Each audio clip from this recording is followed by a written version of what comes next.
Bismillahirrahmanirrahim. Assalamualaikum warahmatullahi wabarakatuh. Alhamdulillahirabbil alamin wa bihi nasta'inu ala umurid dunya waddin wa ala alihi wa sahbihi ajma'in. Asyhadu an la ilaha illallah wa asyhadu anna Muhammadar Rasulullah. Allahumma shalli ala sayyidina Muhammad wa ala ali sayyidina Muhammad. Apa kabar teman-teman? Semoga teman-teman semua dalam keadaan sehat walafiat, dan semoga kita senantiasa berada di dalam ridho Allah Subhanahu wa taala. Amin ya Allah ya rabbal alamin. Pada kesempatan kali ini saya akan menyampaikan resum materi mengenai syumuliyatul ibadah atau cakupan ibadah. Seperti yang kita ketahui, manusia diciptakan oleh Allah Subhanahu wa taala dengan diberikan tugas atau amanah, dan salah satu amanahnya adalah untuk beribadah kepada Allah Subhanahu wa taala. Ibadah sendiri terbagi menjadi dua, yakni ibadah mahdhah dan ibadah ghairu mahdhah. Jika teman-teman belum tahu apa itu ibadah mahdhah dan ibadah ghairu mahdhah, silakan teman-teman cek di video pertemuan kemarin mengenai kabul ibadah.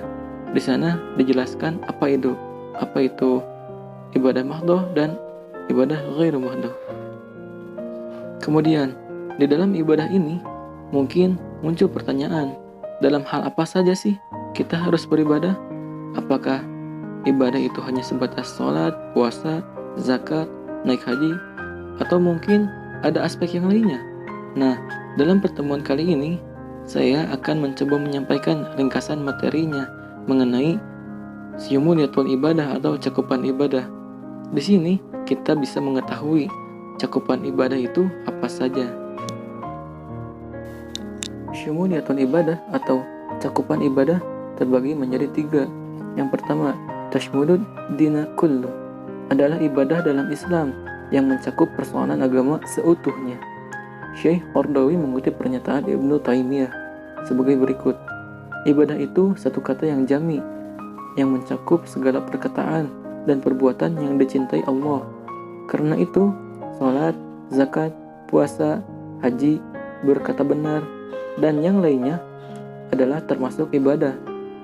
Jadi, segala persoalan yang bersifat ibadah, baik ibadah yang wajib, perkara yang dianjurkan, dan bahkan perkara-perkara yang diperbolehkan, maka itulah yang dimaksud dengan tashmulud dina kullu atau persoalan agama seutuhnya. Dan yang kedua adalah tashmulul hayati kulliha, adalah ibadah dalam Islam yang mencakup peri kehidupan seutuhnya. Syekh Yusuf Al-Qardawi berkata, ibadah kepada Allah itu meliputi seluruh aspek peri kehidupan manusia dan mengatur segala persoalannya secara tuntas, dari mulai tata cara makan, minum, dan kegiatan-kegiatan sehari-hari yang lainnya, sampai dengan kepada mengatur suatu negara, mengatur pemerintahan. Dan mungkin itulah yang disebut dengan tashmulul hayati kulliha atau ibadah yang mencakup pada kehidupan seutuhnya, dari mulai kegiatan-kegiatan sehari-hari, dari mulai kegiatan yang terkecil sampai dengan hal yang terbesar.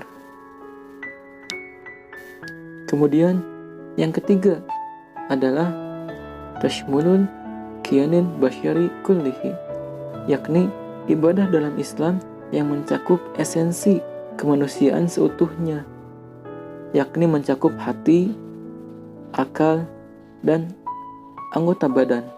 Syekh Yusuf Qardawi berkata, maka seorang muslim itu dapat beribadah kepada Allah dengan pikiran, hati, lisan, dan indera-indera yang lainnya. Jadi, ibadah kita itu bisa dilakukan juga dengan pikiran, akal, dan anggota badan. Itulah yang disebut dengan tashmulul kiyanin basyari kullihi atau ibadah yang mencakup esensi kemanusiaan seutuhnya. Mungkin itu saja yang dapat saya sampaikan.